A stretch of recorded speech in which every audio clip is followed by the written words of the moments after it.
that's the case, it's morphin' time! Welcome to WatchMojo, and today we're counting down our picks for the top 10 things you missed in Mighty Morphin Power Rangers Once and Always. I don't care how dangerous too much pink energy is. Once a ranger, Always a ranger. You can definitely count us in. For this list, we're looking at the callbacks and Easter eggs from the Power Rangers 30th Anniversary Special.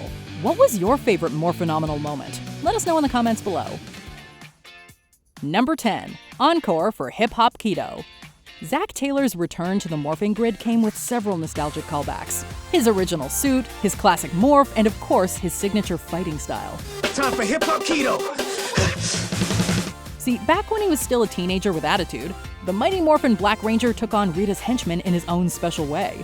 That being a blend of martial arts and breakdancing that he dubbed Hip Hop Kido. Hi, now Hip Hop Kido, like all other martial arts, teaches self-confidence and discipline. Now remember, only use these moves for self-defense when you're in real danger. When Zack finds himself face-to-face with the putties again in Once and Always, he shows off his moves without missing a beat. Even 30 years later, it seems Zack Taylor still got it.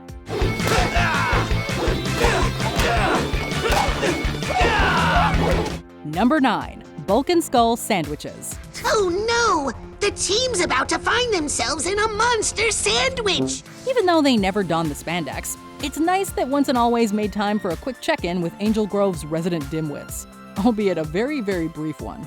Bulk and Skull appear in a blink-and-you'll-miss-it cameo on a poster advertising their sandwich company. We are not going to eat them, numbskull. We are going to throw them. But if that isn't silly enough, their sign also has the tagline, "Use your skull, buy in bulk." However, at the end of the day, this is still Bulk and Skull we're talking about. So naturally, their sign is almost immediately torn to pieces in the ensuing battle. Intentional or not, that fits their role in the original series perfectly. Number 8. Return of the RADBUG. Who needs a teleporter when you have a flying car? What a mess! The RADBUG, the Remote Activated Driving Zord for Basic Ultra Geomorphology, was built by Billy back in the original Mighty Morphin series. It only appeared a handful of times, but apparently it left a big impression on its creator. We have to get to the command center. The RADBUG. It's the only way to fly. In adulthood, Billy drives a vehicle with the license plate RADBUG 2. Don't worry, as Rita soon learns, this sequel can still fly.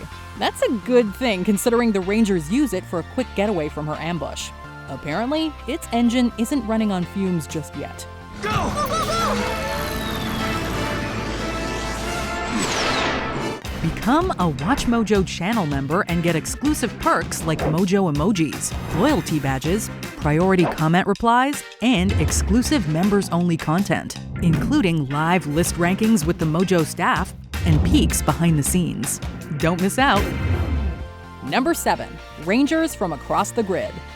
Rita's return is an all-hands-on-deck situation, and that means calling in favors from more than just the former Mighty Morphin crew. And it's not just Angel Grove, it's all over the world! If you look closely when Alpha triggers the Bandora protocol, you'll notice he's sending the distress call to a few familiar locales. It includes Coral Harbor from Beast Morphers, Reefside from Dino Thunder, Terra Venture from Lost Galaxy, and more. Bandora protocol initiated! Get to your assigned stations now! Better yet, that's not the only time those seasons appear in this special. Later on, when Rita's displaying her collection of captured Rangers, most of them are from the aforementioned series. Every Ranger we capture gives us another boost to the finish line! Clearly, it's not just Billy and the others who have kept in touch over the years. Number 6. Harvey Garvey Rests in Pieces. When Rita attacks the cemetery, there's one headstone that the camera lingers on a bit more than the others. Harvey Garvey. What? No sorry I'm late? You'll both be sorry. Honestly, we don't blame you if you don't recognize the name. The Motormouth talk show host only appeared in a single episode of Mighty Morphin, and on his own, he didn't bring much to the series. Don't go away. We'll be right back with more Power Rangers after the short commercial break. But behind the scenes, Garvey is noteworthy for being one of Kim Strauss's only live-action roles in the series. Most of the time, he lent his vocal cords instead, including for the likes of Scorpius and Ninjor. While Garvey clearly kicked the bucket, we're happy to report that Kim Strauss is still alive and working. Sorry, Harvey. Duty calls. But remember, kids, don't be a fool. Number 5. A trip down morphing lane. Min has a lot to learn about being the Yellow Ranger, so Billy starts her training by reminiscing about Trini, including the time she conquered her fear of heights to save him. I wouldn't even be here if she didn't overcome her fear of heights and get me out of a really nasty cliffhanger.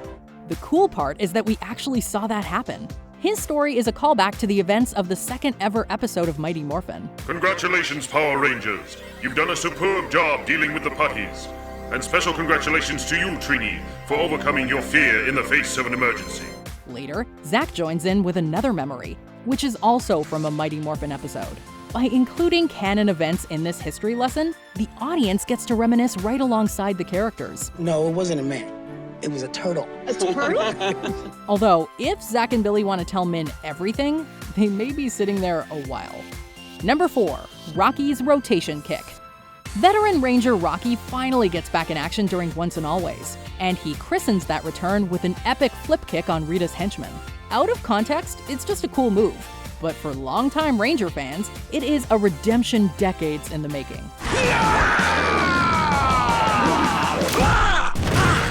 Curses. Way back in Turbo, a Power Rangers movie, Rocky is permanently taken out of commission by botching, you guessed it, a rotation kick. Maybe we are trying too hard. Maybe we're not trying hard enough. For years, his lackluster exit from duty has left him the butt of the fanbase's jokes. But here, Rocky finally completes the kick and regains his pride. Though, as he says himself, he never truly lost it. Nice rotation on that kick. You still got it. I never lost it. Number 3. New recruits for Space Patrol Delta. Adam and Aisha's appearance in the 30th anniversary special is gasp-worthy, and not for the reasons you would expect. We got the protocol alert. Our ship is zooming to you from the Sirius system. I'm afraid it'll be 6 hours before we reach your side of the galaxy. Sure, it's always nice to see a few friendly faces, but the big surprise is that they're wearing SPA uniforms, also known as the predecessor to Space Patrol Delta from Power Rangers SPD. There is Space Patrol Delta, the new breed of police, to bring them in. The connection only becomes more overt as the scene continues. Apparently, Adam and Aisha are working in the Sirius system, which is the birthplace of SPD mentor Commander Kruger. And who are they investigating? None other than the Trubian Empire, the big bads of SPD. Being invisible has definitely helped our team's run-ins with the Trubian Empire. You couldn't ask for a more obvious reference. Number 2. Billy's sabbatical. Before Once and Always, the last we saw of Billy, he was on a different planet. When actor David Yost chose to retire from Ranger duty, the show wrote him out of Zeo by having him fall in love with an alien. You sure you don't want to join us, Billy? You know, Sestria did say she missed you. And just to really sell his departure, they even aged him up into an elderly man. Oh man, we had it for a second. I'm afraid it isn't enough. The aging process will continue at an accelerated rate. Once and Always doesn't directly address how Billy got young again, but there is a mention of his alien lover Sestria. Billy even promises to get back to his quote-unquote old adventures with her. No, but I'll be there soon. I still have some company matters that I gotta tie up before I can get back to my old adventures. It's not a perfect workaround, but it's admirable that the special even tried to make sense of this messy lore situation. Number 1. Mighty Morphin opening Redux.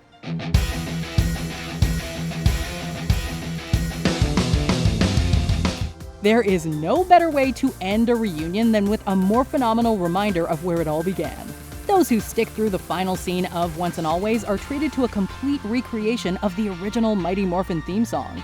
It's new footage and new characters, but the same iconic song nonetheless. And yes, it is still as epic as ever. It features Min as the Yellow Ranger alongside Billy, Zach, Rocky, and Kat, each representing their signature color. For maximum nostalgia, they even include flashes of the veteran Rangers' original portraits too. Go, go Power Rangers indeed!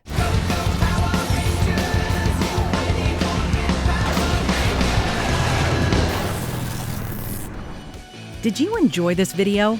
Check out these other clips from WatchMojo, and be sure to subscribe and ring the bell to be notified about our latest videos.